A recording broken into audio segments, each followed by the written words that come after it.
Хәерле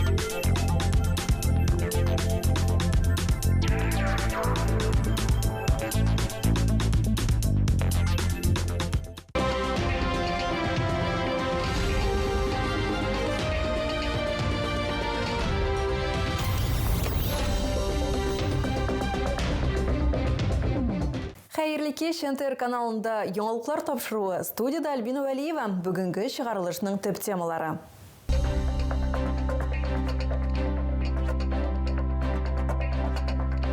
Биш мөрәҗәгать Түбән Камада толпан тешләү очраклары теркәлгән. Тошландык машина күрсәң хәбәр ит. Административ техник инспекция хезмәткәрләре рейдлар үткәрә. Җәүлегә юл бирмәгән мотоцикл катнашында авария теркәлгән. Тукай ойлыгы бөек шагыйрьнең 140 еллыгына багышланган фәнни-гамәли конференция узды. Борчыган сораулар белән шалтырата аласыз. Кичке 7-дә НТР 24 каналында Түбән Кама муниципаль районы башлыгы белән туры элемтә узачак. Түбән Камада толпан тешләүнең беренче очраклары теркәлгән. Травматология пунктына 5 кеше мөрәҗәгать иткән. Билгеле булганча, барлык зыян күрүчеләр дә табигатьтә яки паркта йөргән вакытта урман бүҗәге эләктергән. Аларга вакытында иммуноглобулин кадаганнар. Хәзер алар инфекционистлар күзәтү астында. Табиблар барлык саклык чараларын үтәү мөһим дип белдерә. Әгәр толпан кадалган икән, травматология пунктына мөрәҗәгать итегез. Ул тәүлек буе эшли. Аның адресы Октябрь урамындагы 11-нче йорт. Кисәтүдән эшкә күчтеләр. Түбән Камада ташландык яки хуҗасыз машиналарга каршы көрәш башланды. Мисал өчен Корабельный урамындагы 62-нче йорт ишек алдында 14-нче модельле автомобиль ярты елдан артык тора. Аның дәүләт теркәү номеры юк. Административ техник инспекция хезмәткәрләре транспорт чарасының хуҗасын ачыкларга тырышканнар. Машинаны күчерү турында таләбе белән белдерү дә калдырганнар. Тик бернинди чара күрелмәгән. Нәтиҗәдә тимер атны штрафстоянкага саттылар. Белгечләр мондый рейдларны даими үткәрә. Әгәр сезнең урамда яки йорт ишек алдыгызда ташландык машиналар бар икән, административ техник инспекциягә мөрәҗәгать итегез. Аның телефон номеры экранда күрсәтелгән.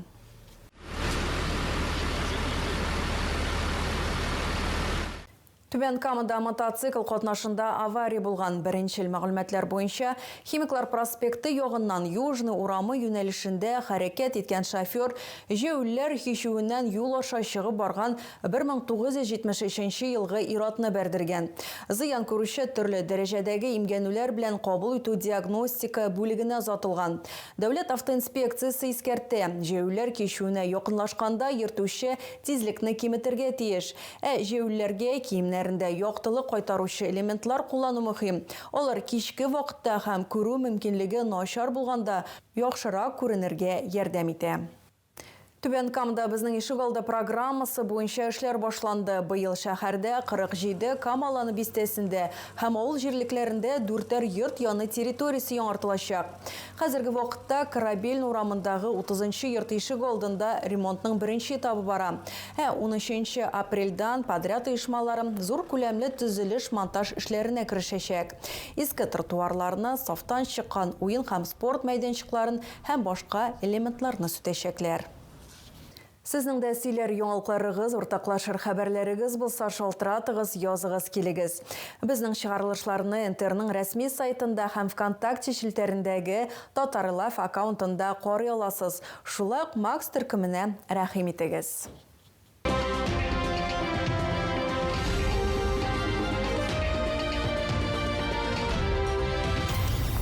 Түбән Камалар Габдулла Тукайның нәсел дәвамчысы белән аралаштылар. Риман Гыйлемханов бөек шагыйребезнең 140 еллыгына багышланган фәнни-гамәли конференциясенең мөхтәрәм кунагы иде. Публицист, язучы, балачак хатирәләре белән уртаклашып, кызыклы фактлар турында сөйләде. Булар хакында алдагы материалда. Нә дәүләт калды да, нә шан, һич калмады шаннан нишан. Туган тел милләт язмышы Габдулла Тукайның халык шагыйре булуы аның барлык әсәрләрендә чагыла. Фәнни-гамәли конференцияда катнашучылар белдерүенчә, Тукай татар дөньясы әйдәманы. Халык Габдулла Тукайны үзенең менә шушы рухи әйдәманы итеп сайлаган. Бұл табиғи рәвештә, моның өчен теге заманда патша фәрманы да керек булмаган. Һәм соңыннан инде Совет вакытында КПСС өлкә комитеты карары да керек булмаган. Аны табиғи рәвештә халык үзенең сөекле шагыйрь итеп сайлаган. Һәм без бу җәһәттән бик тә бәхетле, чөнки минем менә күз аллаганым бар. Бигрәк тә менә төрки халыклар арасында менә шушындый әйдәманы булган халыклар алар күп түгел. Мин кабатлап әйтәм, бу җәһәттән без бик тә бәхетле. Казан қонақлары арасында Габдулла Тукайның нәсел дәвамчысы Риман Гыйлемханов та бар. Публицист, язучы булачак хатирәләре белән уртаклашып, кызыклы фактлар турында сөйләде. Тукайның туганы булу минем өчен иң беренче рәттә зур җаваплылык.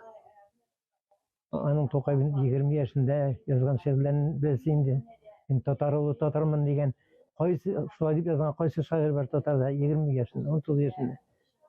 Беренче шигырьләрендә беренче мәртәбә шушы милләтне телгә алу, татарны һәм үзенең миссиясе дип исәпләгән күрәсең, татарга хезмәт итүне. Менә мин шушы уйлар белән яшим хәзер. Түбән Камада бөек шагыйрьбез исеме белән бәйле урыннар аз түгел. Ул безгә аеруча якын һәм үз дип чыгыш ясады үзәкләштерелгән китапханәләр системасы җитәкчесе. Габдулла Тукайның искиткеч матур паркы бар, аның һәйкәле бар. Габдулла Тукай исемен йөртүче үзәк китапханә бар, балалар китапханәсе, Аккуш исемен йөртүче балалар китапханәсе бар. Тукайның 140 еллыгына багышлаган айлыгын үзәк китапханәдә фәнни-гамәли конференция белән башлап җибәрделәр. Чараны Колгали исемендәге Милли китапханә белгечләре алып барды. Гөлия Нигъмәтуллина, НТР яңалыклары. Бүген НТР 24 каналында Түбән Кама муниципаль районы башлыгы белән туры элемтә узачак.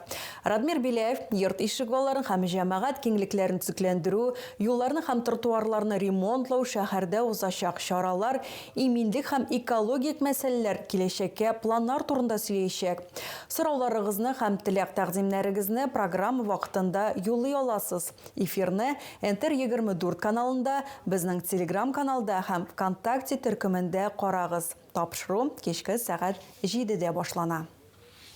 Әгәр сезгә яңалык ошаса, яисә күрми калсагыз, безнең тапшыру кичке 1-дә һәм иртәнге сәгать 6-да кабатлап күрсәтелә. Алда сезне һава торышы турында мәгълүмат көтә. Бүгенгә менә шулар. Исән, эмин булыгыз.